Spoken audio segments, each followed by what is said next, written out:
اسمها ኃያል ለዓለም ለየውላችሁ አስቀዳሽ የሚያስቀድሰው ታወቀ ማያስቀድሰው ታወቀ አያጠራኝ በይ እዛ አያጠራኝ። ጤና ይስጥልኝ። ይህ የአድባር ሚዲያ ነው። አድባር 679 ሃይማኖታዊ ትንታኔዎችና ፖለቲካዊ ሁኔታዎች እንዲሁም በልዩ ልዩ ባህላዊና ወቅታዊ ጉዳዮችን ይተነትናል። በአሁኑ ሰዓት ያለው በልዩ ልዩ ሁኔታ በተለያዩ ጉዳዮችን ሰው ይወያያልና እኛ ደግሞ ለዛሬ ፕሮግራማችን ይዘን የመጣነው ሃይማኖታችን የሚያጠናክር ሂደታችን ምን ይመስላል የሚለው በመምህር ዘበነ ለማ ልዩ ልዩ ጉዳዮችን ስለ እግዚአብሔርና ስለ አምልኮቱ አውርተዋልና እስቲ በደንብ እንከታተላቸው። በዚህ እንጀምር። ሰብህዎ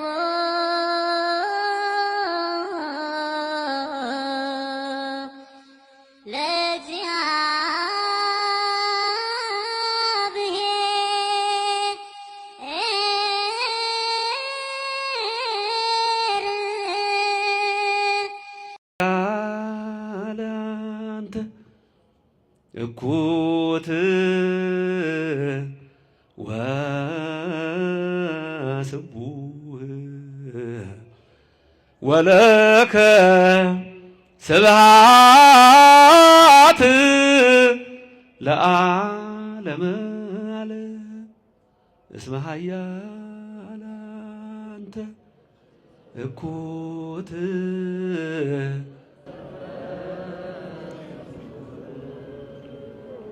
ወለከ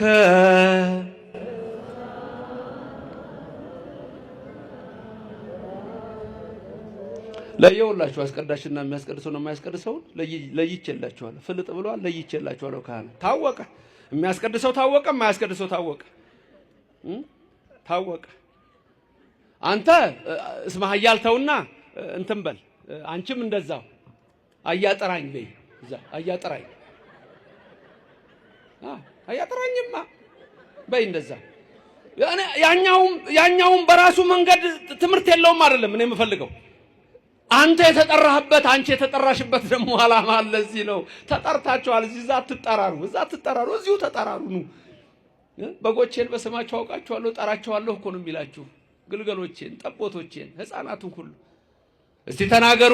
እኔ የመጣሁት አለ ክርስቶስ ለጻድቃን ሳይሆን ለኃጥአን፣ ለጤነኞች ሳይሆን ለበሽተኞች ናልን። ኢየሱስ ክርስቶስ እኛ በሽተኞች ኃጢአተኞች ነን እናከብርሃለን። አናጢዎች ግን ናቁት፣ ግንበኞች ግን ናቁት። ያቺ ድንጋይ ታዲያ ምን ሆነች ነው ያለው? ዓለምን ሁሉ ምን አረገች? ዓለምን ሁሉ መላች። ታዲያ በሳምንት ሲካር ሴቲቱን ካስተማራት የሕይወት ውሃ ከሰጣት በኋላ ሰማርያ ከተማ ገባች። ለሕዝቡ ነገረች። ናና ጌታ ለእኛም የሕይወት ውሃ ስጠን አሉት። 2 ቀን በሰማርያ አደረ። ሰማርያ እኮ እነሆ ከእግዚአብሔር የራቁ ነበሩ። እርግጥ አላቸው ሕግና ስርዓት፣ ግን መንገዱ አልገባቸውም። 2 ቀን አደረና ኢየሱስ ክርስቶስ ምን አልኩኝ? 2 ቀን ከነሱ ጋር ለካ ከኛ ጋር ያድራል። ይደር አብሯችሁ፣ በቤታችሁ ይግባ። ምንድን ያለው? በደጅ ቆሜ ምን አረጋለሁ? ማንም በሩን ቢከፍትልኝ ወደ እርሱ ወደ እርሷ ከነሱ ጋር እራት። ምን አይነት አምላክ ነው ያለን! ምስጋና ይግባህ አንተ የድንግል ማርያም ልጅ፣ ስምህ የተመሰገነ ይሁን ለዘላለም። እቤታችሁ ገባለሁ። ይሄ ነው እኮ ችግራችን። እኛ አልገባንም፣ ርቀን ያለነው። እሱ እኮ ቀረቡ ሀቤሁ ወያበርህ ለክሙ፣ ወደ እሱ ቀረቡ ያበራላችኋል፣ ያበራላችሁ። ደሞ አለች አይደል እናቱ? እሷ ብርሃን አይደለም እንዴ? እሱ አነ ወእቱ ብርሃኑ ለዓለም አላለም እንዴ? ዮሐንስ ወንጌል 8:12 ላይ አላለም? እኔ ዓለም ብርሃን ነኝ አላለም ብሏል እኮ። ስለዚህ እሷ ደግሞ መብርሃን ነች። መብርሃን ከሁላችሁ ትሆንላችሁ። ኪዳነ ብረት በኪዳኗ የመንግስቱ ወራሽ ታድርጋችሁ። 3 ጥቅም አለው አልን። ስጋው ደግሞ 1 የኃጢአት ምን ማርያ፣ 2 የአጋንንትን ድል መንሳት አትፈልግም። ስጋው ደግሞ ኃጢአትን ተናግረው አጨርሰው ትቀርባለህ። የምታውቀውን በድፍረትም በስተትም እግዚአብሔር ይፍታ ይልሃል፣ ትፈታለህ። ወደ ስጋው ደግሞ ትቀርባለህ። የቀረውን ደግሞ ስጋውና ደግሞ በህይወት ይስተካከላል። ስለዚህ ህይወታችሁ ሁሉ በዚህ ሁሉ 3 የመንግስተ ሰማያት መውረሻ። መንግስቱን የምንኖር ሰው ምንድን ነው? እግዚአብሔር። በሌላም ቦታ ገና ቅዳሴ ሲጀምር ሲገባ ሁሉ ዘገብራ እየተባለ ይበል ፈላሲ ዘገባ ሀበ እግዚአብሔር ነው የሚለው። በዚህ የገባ ፈላሲ ነኝ አይበል፣ ውጡ ነኝ አይበል፣ አትበይ። እዚህ ከገባችሁ እንወጣለን አትበሉ። እዚች ወደ ኦርቶዶክስ ከገባችሁ በኋላ ያ የክብር አምላክ ያ የሰማርያ ሰዎችን አስተምሮ ምን አሉት እነሱ? በእውነት አንተ የዓለም መድኃኒት ነህ አሉት። የአንዲት አገር፣ የአንዲት ሰፈር፣ የአንድ ጎሳ፣ የአንድ ቀበሌ አይደለም። ኢየሱስ ክርስቶስ የዓለም ሁሉ መድኃኒት ነው። ያቺ ድንጋይ ዓለምን ሁሉ መላች ይችላል። ወደሱ ቀረቡ፣ ወደ ቤቱ ግቡ፣ የዛን ጊዜ የዘላለምን ሕይወት ትወርሳላችሁ። ያድርግልን፣ ያድርግላችሁ። ኃጢአታችንን ሁሉ በደላችን ይደምስስልን። ቅዳሴ ላይ ሁለቱ ካህናት ይወጡና ሶስቱ ዲያቆናት በዋናው ልኡካን ካህናቱ ሁለት ሆነው ዲያቆናቱ በዛ ሆነው ከመነበቡ በፊት ቅዱስ ጳውሎስ የሚባሉት እዚህ ይላችኋል። ስብሐት ወክብር ለስሉስ ይደሉ ይላል። የካህናት ነው ይሄ። እናንተ ድርሻ ነው፣ የራሳችሁን በሉ።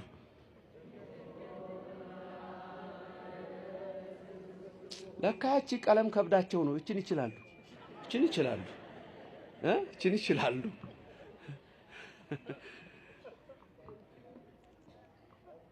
እስቲ እነሱ ይበሉላችሁ፣ እናንተ መልስቱ። እንደው ቁሙና ስብሐት በሉላቸው እናንተ ካህናቱ። ከዳ እናንተ መልስ ስጡ። ስብሐት ይደሉ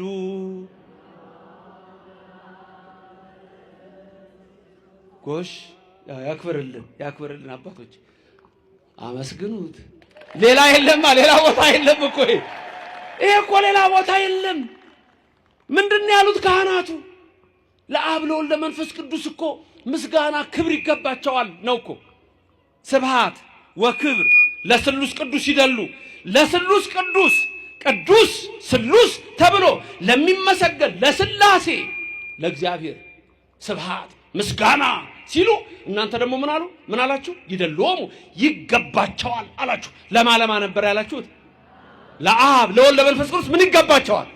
አረ ይመስገን እግዚአብሔር፣ ክብርና ምስጋና ይግባው፣ ስሙ የተመሰገነ ይሁን። ከዛ ቀጥሎ ያለው ላይ ምንድነው የሚሆነው? ገባሬ ዲያቆን፣ ገባሬ ሰናዩ ዲያቆን ይመጣል አይደል? ጳውሎስ ሊያነብ። ከዛ ተጨማሪው ዲያቆን ደግሞ ንፍቁ ምን ይዛል? መስቀል ይዛል አይደል?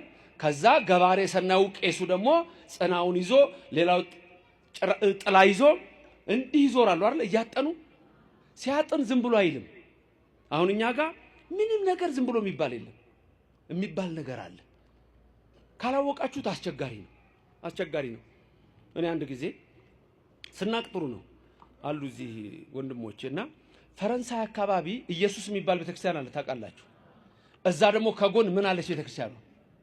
እመቤታችን አለች አይደለም? እዛው አንድ ሰውዬ ልጃቸው ጴንጤ ሆነባቸው። ያኔ ድሮ እዚህ እያለሁ ኮሌጅ እያለሁ ከዛ መጡና እንደው እባክህ ልጄ አስቸገረኝ፣ ምን ነው እምነቱን ቀየረብኝ። ታዲያ እኔ ያለሁት እዚህ ኮሌጅ ሩቅ ነው ያለሁት፣ እዛ የሚያስተምረው ሰው የለም ወይ? የእሱንማ ተወኝ መምህር ዘበነ እሱ ማለት ምን ነው አልኳቸው። ሄጄ ካህናቱን እባካችሁ ብዬ እዛ ማርያም ሄጄ ሳነጋግር በኋላ እንዲዞር ስል ምንድነው ይሄ ስል ኢየሱስ ነው አለኝ። ለካ ኢየሱስ እዛ ጉብ ብሏል ማርያም ጋር ጉብ ብሏል አሉ። አሁን ተመልከቱ፣ አለማወቅ አያችሁ፣ አለማወቅ። የኔና የናንተ ኢየሱስ እኮ ከሌሎቹ ኢየሱስ የተለየ እኮ ነው። ማወቅ ነው። የምንማረውን መማር አለባችሁ። አሁን በዚህ ደብር ማክሰኞ ትምህርት አለ፣ አርብ ምህላ አለ፣ በየሰዓቱ ትምህርት አለ የሚሰጥ። አስተማሪስ ባይኖር መጥቶ እዚህ ደጅ ጠንቶ ቢኬድ ማወቅ አለባችሁ። እወቁ። ዕውቀት እግዚአብሔር ነው፣ እሱ በልባችሁ ይጻፍላችሁ። ሲዞር ዝም ብሎ አይዞርም። ካህኑ የሚለው ቃል አለ። ምን ነበር የሚለው? በከማ አናልከ ነው ጥቅማ ላይ ኢያሪኮ በኢያሱ ገብርከ አይደል? እንደሱ ያረን የሚያጥረው ነው። እየነገሩኝ ነው እኮ። ምን ማለት መሰላችሁ? ከማሁ እንደዛው ልክ እንደዛው በኔ በኃጢአተኛው እጅ ደግሞ ይላል። ምን ማለት መሰላችሁ? በነዌ ልጅ በኢያሱ ላይ ሆነ የሰራዊት ጌታ እግዚአብሔር ሆይ 7 ጊዜ የኢያሪኮን ግንብ ቢዞሩት በሰባተኛው ቀን የኢያሪኮን ግንብ እንዳለ እንደ ሻማ ያቀለጥከው፣ ያፈረስከው፣ የደመሰስከው እግዚአብሔር ሆይ አሁን በኔ በካህኑ በባሪያ እጅ ደግሞ የኔንም ኃጢአት እዚህ የተሰበሰቡትን የሕዝቡን ሁሉ ኃጢአት እያለ ማዕጠንት እያጠናችሁ ኃጢአታቸውን አፍርስላቸው ሲል የሰራችሁት ኃጢአት ሁሉ እንደ ሻማ ነው የሚቀልጠው። እግዚአብሔር ክብርና ምስጋና ይግባው፣ ስሙ የተመሰገነ ይሁን። ማስቀደስ ያለባችሁ በዚህ የተነሳ ነው። ዛሬ አንዳንድ አገልጋዮች ራሱ ከቅዳሴ የራቁ ምንም የፈለገው ወንጌል ቢሰብኩ አይሰምርም። ከቅዳሴ የራቀ አይሰምርም። ትልቁ ጸሎት ቅዳሴ ነው። የማህሌቱ የሳታቱ የሁሉ ሲጀምር ገና ያስደነግጣል። ሚመጠን ግርምት ዛቲ ዕለት ይላል። ይህች ቀን ምን ያህል የምታስፈራ ናት! ይህች ቀን ምን ያህል የምታስጨንቅ ናት! መንፈስ ቅዱስ ከሰማይ ሰማያት የሚወርድባት፣ ይህንን ህብስት ይህንን ወይን የሚያከብርባት። በጽሞናና በፍርሃት ቁሙ፣ የእግዚአብሔር ሰላምና ከእናንተ ጋር ይሁን ብሎ ነው የሚጀምረው። የእግዚአብሔር ሰላም ከሁላችን ጋር ይሁንልን። ግርምት ዛቲ ዕለት፣ እጽብት ዛቲ ዕለት፣ መላእክት የሚወርዱባት፣ መንፈስ ቅዱስ የሚወርዱባት ቅዳሴ ሲገባ እኮ። አሁን እኮ ችግሩ ልባችሁ እኮ አንድ አይሆንም እኮ። አሁን ብዙ ችግሩ አሁን ቅዳሴ ላይ ሆኖ ሁሉ እንዲህ የሚባክን ሰው አላያችሁ? በቃ የሚሰለችው 10 የሚያዛግ አይላል። አርሰናልን ስታይ ግን አይን ፈጦ ቴሌቪዥን ውስጥ ሊገባ ነው። ማንቸስተር 4-0 ሲሸነፍ ትንቀጠቀጣለህ።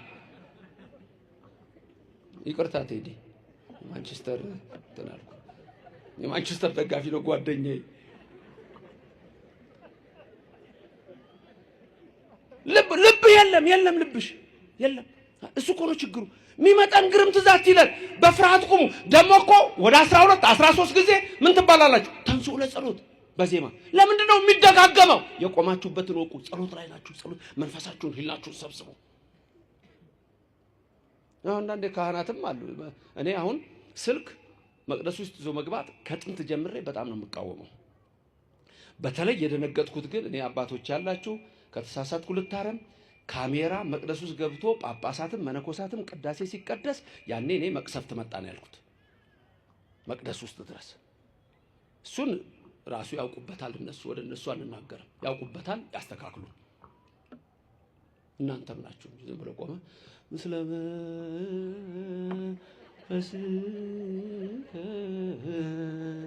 እጥላል የለህም።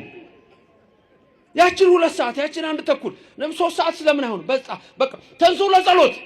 በቃ ተነስታችሁ እኮ ቆማችኋል። ተንሱ ለጸሎት። ህሊናህን ነው የምታነሳው። መሀል ላይ ደግሞ የሚባል ቃል አለ። ትዝ ይላችኋል? አሁን ዝም ብሎ በንባብ ብቻ ሆነ። ዜማው ሊጠፋ ሳይሆን አይቀርም። ለተነብሩ ዜማው ሊጠፋ ይመስለኛል። የተቀመጣችሁ ተነሱ ይባላል። ቆማችኋል እኮ እናንተ። የደከመው አይቀመጥ አይደለም። የተቀመጣችሁ ተነሱ፣ ከኃጢአት ወንበር ተነስ። ያለበትን ወቅ ወደ ምስራቅ ተመልከቱ። ምስራቅ እጹት እመቤታችንን ምስራቅ ምጽአት ይመጣል ክርስቶስ። አስቡ። እናንተ እኮ ክብሩ ለእናንተ ነው ተብላችኋል። እናንተማ የተመረጣችሁ ናችሁ፣ የታደላችሁ ናችሁ። ሁሌ የሌለን ኦርቶዶክስ መሆን መታደል ነው እላለሁ። ያቺ ድንጋይ አድቃ ዓለምን መላች፣ ዓለም መድኃኒት ነው። ስለዚህ እነዛ አናጢዎች ናቁት የተባሉት አይሁድ ናቸው። ናቁት ክርስቶስን። ምን አሉ? አምላክ አይደለህም አሉ። የእነሱን ትምህርት ማን ያዘ? አሁን እነ ማርቲን ሉተር ያዙ። እነ ማርቲን ሉተር ለምሳሌ የፕሮቴስታንት እምነት የሚቀበለው መጽሐፍ ማዞሬቲክ ቴክስት ነው የሚባለው። ማዞሬቲክ ቴክስት የሚባለው የአይሁድ መጽሐፍ ነው። ስለ ክርስቶስ ያለውን ትንቢት የቆራረጡበት ነው። ፕሮቴስታንት የሚቀበለው እሱን መጽሐፍ ነው። ካቶሊኮች የሚቀበሉት ቡልጌት ነው።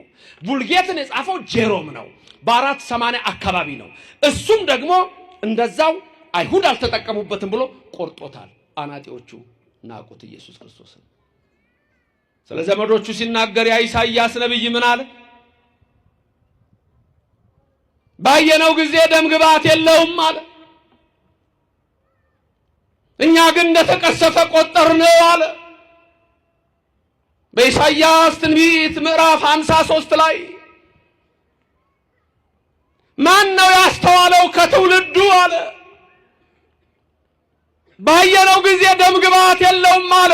የሚነግረን ስለ ዘመዶቹ ነው። ክርስቶስ በዚህ ምድር መጣ፣ እኔ አምላክ ነኝ ሲላቸው ድንጋይ አነሱ። አንተ ሰው ስትሆን አናቅህም እንዴ? እናትህ እዚህ አይደለችም? ወንድሞች እህቶች ይላል። ተሰናከሉበት ይላል ሉቃስ 3ን ስታነብ ተሰናከሉበት። እዚህ ደግሞ ምን አለን ቅዱስ ጴጥሮስ በአንደኛ መልእክቱ ምዕራፍ 2 ከቁጥር 6 እስከ 8 በተለይ ቁጥር 8 ላይ የማያምኑ ስለሆኑ ይሰናከሉበታል። የሚሰናከሉትም በቃሉ ነው። ቃሉን ከመጽሐፍ ቅዱስ እያነበቡ ነው የሚሰናከሉበት። አለቀ። መጽሐፍ ቅዱስ ይዘዋል፣ መጽሐፍ ቅዱስን አያውቁም። የለም የቤተክርስቲያናችን ትምህርትም አይገባቸውም። የኦርቶዶክስ ትምህርት ሊገባቸው አይችልም። ሁሌ ሲነቅፉ፣ ሁሌ ሲተቹ ታያላችሁ። ለምን? እነሱ አናጢዎች የጣሉትን ስለተቀበሉ ነው። ክብሩ ግን ለኛ ነው፣ ለምታምኑት ነው። ለማያምኑ አናጢዎች የጣሉት ድንጋይ ነው። ፈሪሳውያኑ ሰዱቃውያኑ የጣሉት ጸሐፍት የናቁት ነው። ኢየሱስ ክርስቶስ መጥቶ ግን ምን አለ? እኔ ማን ነኝ አለ። የሰው ልጅ ሰዎች ማን ይሉታል አለ። አንተ ክርስቶስ ነህ አለው። አምላክ ወልደ አምላክ ነው። ኦርቶዶክስ ቤተክርስቲያን ኢየሱስ ክርስቶስ አምላክ ነው። ከሰማይ ወረደ። አዎ ያዳነን እሱ ነው። የዕዳ ደብዳቤያችን የሰረዘ እሱ ነው። ከድንግል ማርያም ተወልዶ ያዳነን እሱ ነው። ድህነታችን እሱ ነው። ስሙ የተመሰገነ ይሁን። ክብር ምስጋና ይግባው። እግዚአብሔር የተመሰገነ ይሁን። ስለዚህ ዛሬ የኦርቶዶክስ ቤተክርስቲያን ትምህርት ከሌላው በተለየ የምታዩበት ምክንያት በዓለም ላይ ለምንድን ነው? እኛ አናጢዎቹን አልተከተልንም። አናጢ ስለ ድንጋይ ያውቃል። እነዛ ጸሐፍት ፈሪሳውያን ስለ ቃሉ ያውቁ ነበር። አባቶች ከነሱ ወገን ነበሩ፣ ግን ክርስቶስን አልተቀበሉም። መሲህን ዛሬም ድረስ አልተቀበሉም። ስለዚህ ዓለም ወዴት ሄደ? አሁን ወደ ጨለማ። አንዳንዶች ክርስቶስን አናጢዎቹ ስለጣሉት፣ ለምሳሌ ሰሞኑን የጻፉት መጽሐፍ አለ፣ ዛሬ ይመስለኛል ታገኙታላችሁ የምትፈልጉ ሰዎች፣ ኒው ኤጅ ሙቭመንትና ሎ ኦፍ አትራክሽን። በኒው ኤጅ ሙቭመንትና ሎ ኦፍ አትራክሽን ኒው ክርስቲያኒቲ ተብሎ በሚሰየመው ኢየሱስ አምላክ አይደለም፣ ዝም ብሎ አንድ ሰው ነው፣ ሮል ሞዴል ነው የሚሏችሁ። ሌሎቹ ደግሞ ግኖስቲክስ የሚባሉ ያን የነበሩ ኖስቲሲዝም የሚባል እምነት አለ። እነሱ ደግሞ እንደ ጨረር ተፈንጥቆ የመጣ ነው ይሏቸዋል፣ ሰው ነው ይሏቸዋል። ተመልከቱ። አሪዮስ ፍጡር ነው ይላል እና አውጣኪ ዝርው ይላሉ። ሌሎችም እንዲሁ ብዙዎቹ ክርስቶስ አምላክ እንደሆነ አላወቁም። ዛሬ አብዛኛው የሚሄደው በሰፊው መንገድ ነው። እናንተ ግን በጠባቧ መንገድ ግቡ የተባላችሁት ጠባቢቱ መንገድ ኦርቶዶክስ ተዋህዶ ክርስትና ናት። በዚች እምነት ያደረገን እግዚአብሔር ስሙ ከዘላለም እስከ ዘላለም የተመሰገነ ይሁንልን። ኢየሱስ ክርስቶስ ትናንትናም ይላል። ኢየሱስ ክርስቶስ ትናንትናም ዛሬም ለዘላለምም ያው ነው፣ አይለወጥም። የኔና የናንተ አምላክ ያው ነው። ዓለምን ከመፍጠሩ በፊት አምላክ ነው። ዓለምን በፈጠረ ጊዜ አምላክ ነው። ከድንግል ማርያም ሲወለድ አምላክ ነው። ስጋን ሲዋሃድ አምላክ ነው። ስጋን አምላክ አደረገው። አምላክም እኛን ለማዳን ሰው ሆነ፣ ከድንግል ማርያም ተወለደ። በዚች እምነት ያደረገን እግዚአብሔር ስሙ ምስጉን ይሁንልን። ስለዚህ ኦርቶዶክስ ተዋህዶ ቤተክርስቲያን ውስጥ ስትኖሩ እግዚአብሔር የሚለውን የምትሰሙ ናችሁ። እግዚአብሔር የሚያስተምረውን የምታደምጡ ናችሁ። ትምህርቴን በዚህ ላጠቃል። ሁልጊዜ በኦርቶዶክስ ቤተክርስቲያን እኛ የምንናገረው ክርስቶስ የነገረንን ነቢያት ሐዋርያት የነገሩንን ነው። ተመልከቱ። ማይነገረንን ራሱ ክርስቶስ የነገረንን ቀድሞ ነቢያት የነገሩን፣ ኋላ ሐዋርያት የነገሩን። በቃ በሌሎች እምነቶች ግን ማ የተናገረውን ነው የሚናገሩት ነው። ከማ የሰሙትን። በሌሎቹ የሚናገሩት የአናጢዎቹን ነው፣ የግንበኞቹን ነው። ግንበኞቹ ኢየሱስን ስለናቁት ምን አሉት? እናቱን አናቃትም እንዴ? ወንድሞቹ በእኛ ዘንድ አይደሉም እንዴ? ስለዚህ እነዛ ምን ይላሉ? ኢየሱስ ሌላ ወንድሞች አሉት፣ ማርያም ሌሎች ልጆች ወላለች። ከማን የሰሙት? ከአናጢዎቹ። ልዩነቱ ይሄ ነው። አንተ ደግሞ አይ ዮሴፍ ቀድሞ ልጆች ነበሩት፣ ድንግል ማርያም የወለደችው አንዱን ኢየሱስ ብቻ ነው ብለህ ትላለህ። ከማን የሰማኸው? ከመጽሐፍ ቅዱስ። ከማን የሰማኸው? ከነቢያት። ከማን የሰማሽው? ከሐዋርያት። ልዩነታችን ይሄ ነው። ሌላ እኮ የለም። እኛ ከራሱ ከክርስቶስ ስለሰማን ምን አለን? እሱ አንድ ጊዜ ዮሐንስ ወንጌል ምዕራፍ 10 ቁጥር 30 ስትመለከቱና 31 ስታዩ እኔና አብ አንድ ነን አለ። እኔና አብ ስንት ነን አለ? ስለዚህ በእኛ አብ ወልደ መንፈስ ቅዱስ በመለኮት ስንት ናቸው? አንድ። በባህሪ በዘዝ ባገዛዝ ይሄን ዓለም በመፍጠር ፈጥሮ በማሳለፍ ስንት? አንድ። በስም ሶስት። አብ ወልደ መንፈስ ቅዱስ። አለቀ። ይሄ እኛ ከሱ ስለሰማን ነው። ከሐዋርያት ከነቢያት ስለሰማን። በሌሎቹ ቦታ ደግሞ ኢየሱስ ወደ አብ ይጸልያል ይላል፣ ይማልዳል ይላል። አለቀ። ልዩነቱ ነው። ለምን እነሱ የሰሙት ከአናጢዎቹ፣ እኛ የሰማነው ከክርስቶስ። አናጢዎች የጣሉት ድንጋይ፣ እሱ ግን የማዕዘን ራስ ነው። ክብሩ ለማን ነው? ለእናንተ ለምታምኑ። ለማያምኑ ግን የማዕዘን ራስ የሆነው ለነሱ ምን ይሆናል? የእንቅፋት የማሰናከያ አለት። በማይሰናከላሉ በኢየሱስ ነው የሚሰናከሉት። ለምን? በቃሉ ይሰናከሉበታል። ያነቡና አይገባቸውም። ከዛ በኋላ አሃ እንዲህ ማለት ነው ብለው በራሳቸው ይወስዳሉ። እንደፈለጋቸው ነው የሚወስዱት። የቤተክርስቲያንም ነገር ሊገባቸው አይችልም። እኛ የምናደርገው ነገር እኮ ሚስጥሩ ሁሉ አይገባቸውም። ኢየሱስ በእኛ ዘንድ ክብር ነው። ይሄ ከበሮ እኮ ኢየሱስን ነው የሚሰብከው። መቋሚያው እኮ የሚይዙት ኢየሱስን ነው የሚሰብከው።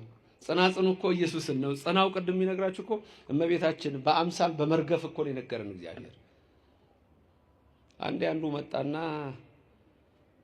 ቤተክርስቲያን ገባ። መጥቶ አያውቅም። ከሌላ ነው የመጣው። እስቲ የኦርቶዶክስን ብሎ ነው። እንደው ቅዳሴውንም አየ፣ ትምህርቱንም አየና ዕጣነ ሞገር አካባቢ ደረሰ እና እንደው ክብሪቱ ዕጣነ ሞገሩ ካለ በኋላ ከዛ ወረብ ሊቀርብ ሲል ካህናት በዚህና በዚህ ይሰለፉ የለም። መቋሚያ ደግሞ ዲያቆናቱ እያመጡ ያቀብላሉ። ሹልክ ካለና ሮጡ ሄደ። በሰላም ሲቀድሱ በሰላም ሲጸልዩ የነበሩት ምን እንደሆኑ አላውቅም። መጨረሻ ላይ የኦርቶዶክስ ቤተክርስቲያን ለሁለት ተከፋፍለው እዛ ያሉት ዱላ እየሰጧቸው ሊከታከቱ ሲሉ እኔ ሹልክ ብዬ ወጣሁ። አልሰሜን ገባ ብለው ማለት እዚህ ላይ ነው። አየህ፣ የኛ ቤተክርስቲያን ሚስጥር ናት። ራሱ ክርስቶስ ሚስጥር ነው። ሚስጥር እኮ ነው። የከበረው አለት ኢየሱስ ነው። ያደረው በጽዮን ነው። ጽዮን እመብርሃን ናት። አናጢዎች የጣሉት የተባለው ፈሪሳውያን ናቸው፣ ሰዱቃውያን ናቸው። ክብሩን ለእናንተ ለምታምኑት ነው፣ ለኦርቶዶክስ ልጆች ነው። ለማያምኑት ግን የማሰናከያ አለት ሆነባቸው። በክርስቶስ ይሰናከሉ፣ ያወቁት ይመስላቸዋል። ጌታ ሆይ ትሉኛላችሁ። ማቴዎስ 7:21 ጌታ ሆይ ትሉኛላችሁ፣ ወደ መንግስቴ አትገቡ። ማቴዎስ 7:21 ያስደነግጣል። እውር አብርተን አላቃችሁም፣ ለምጻም አንጽተን አላቃችሁም፣ ሙት አንስተን አላቃችሁም፣ አላውቃችሁም። በስምህ አጋንንትን አውጥተን አላውቃችሁም። ማቴዎስ 7:21 ተመልከቱት። የኔ ቃል አይደለም። ስለዚህ አላወቁትም። ትላንትናም እዛ ማስተምርበት የት ነበር ትላንት ያስተማርኩት? የካ ሚካኤል የአጼ ፋሲልን እንትን ነግሬያቸው ነበር። እዛ ላሉት ለህዝቡ ምን አለ እነሱ የሚስሙት ንጉስ አጼ ፋሲል የጎንደሩ የኢትዮጵያው ንጉስ በጎንደር ዘመነ መንግስት በ17 ሴንቸሪ አንድ ቀን ዝሆን ሊያድኑ ከጋሻ ጃግሬዎቻቸው ጋር ጫካ ገቡ። ትላንት ነግራችኋለሁ፣ እናንተ ሰምታችኋል። እዚህ ያላችሁት አይደል? ጫካ ገቡ። ጋሻ ጃግሬዎቹ አሉ። ንጉስ እኮ ናቸው፣ የኢትዮጵያ ንጉስ። አንድ ወጣት ውርዙው ነገ ተከትለው ሲሄዱ ሊያድኑ እንደ ጎሹን ምኑን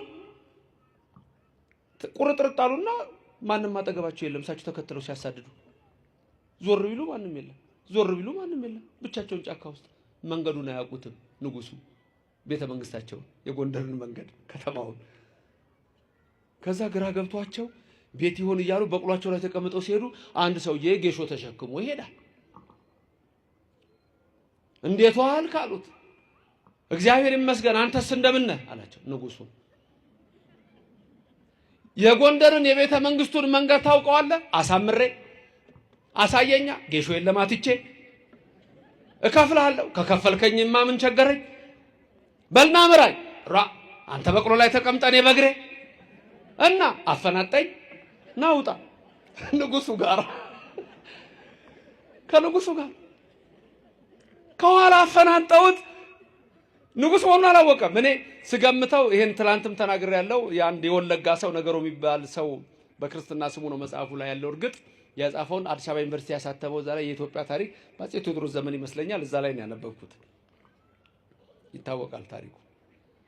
እኔ ስገምተው አሁን ሲመራቸው አንተ ሰው ያሰማም እንዴ በዚህ ጋር ሄድ ነው ያልኩ ምናምን ሲላቸው ንጉሱ አረ በዚህ ሂድ ሲላቸው ብቻ ወደ ከተማ እየደረሱ ሲመጡ አንተ ሰው አሉት። እያወሩት እኮ ነው የሚሉት። አፈናጣውት።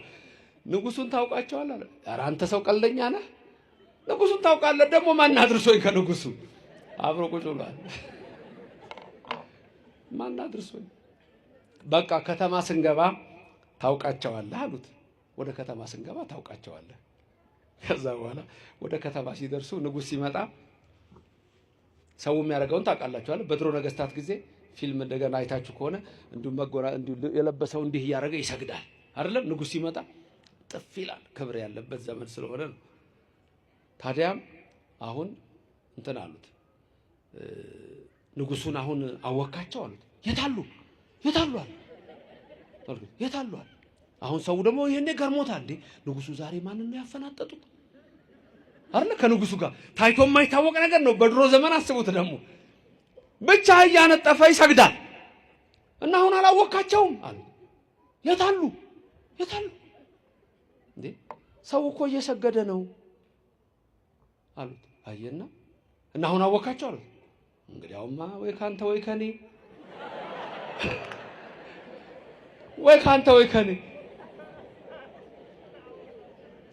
አብሮ ሆኖ ንጉሱን አያውቅም። አያችሁ መጽሐፍ ቅዱስ መያዝ ብቻ አያድንም። ንጉሱን ኢየሱስን ማወቅ ያስፈልጋል። አብሬ ነኝ ማለት አይደለም። ንጉሱን ኢየሱስ ክርስቶስ ማወቅ ያስፈልጋል። እሱ በሁሉም ዘንድ አለ ለዘላለሙ የከበረው አለት የማዕዘን ድንጋይ የኔና የናንተ አምላክ ስሙ የተመሰገነ ይሁን አሜን። ድንግል ማርያም በቀኝ በግራ ትቁምላችሁ፣ ከፊት ትምራችሁ፣ ከኋላ ትከተላችሁ። በልቡናችን ከልጇ ጋር ነግሳ ለዘላለም ትኑር። እግዚአብሔር በረድኤት በቸርነት አይለያችሁ። ክብር ምስጋና እንሰጠዋለን። ያስተማረን ስሙ የተመሰገነ ይሁን። እናመሰግነዋለን። ስሙ የተመሰገነ ይሁን። እናከብረዋለን። ስሙ የተመሰገነ ይሁን። ክብሩ ለእናንተ ለምታምኑት ነው። ደስ ይበላችሁ የኦርቶዶክስ ልጆች፣ ስሙ ለዘላለም የተመሰገነ ይሁን። እናንተ የመንግስተ ሰማያት ወራሾች የስሙ ቀዳሾች በቀኙ የምትቆሙ ናችሁ። ክብርና ምስጋና ለዘላለም ይድረሰው። የመረረውን ሕይወት ጣፋጭ የጎደለው ሙሉ ያርግላችሁ። አንድ ነገር ምነግራችሁ በስጋም በነፍስም እግዚአብሔር ስለእናንተ ያውቃል። ስለምትበሉት፣ ስለምትለብሱት፣ ስለምትኖሩበት፣ ስለነፍሳችሁም እግዚአብሔር ከእናንተ ጋር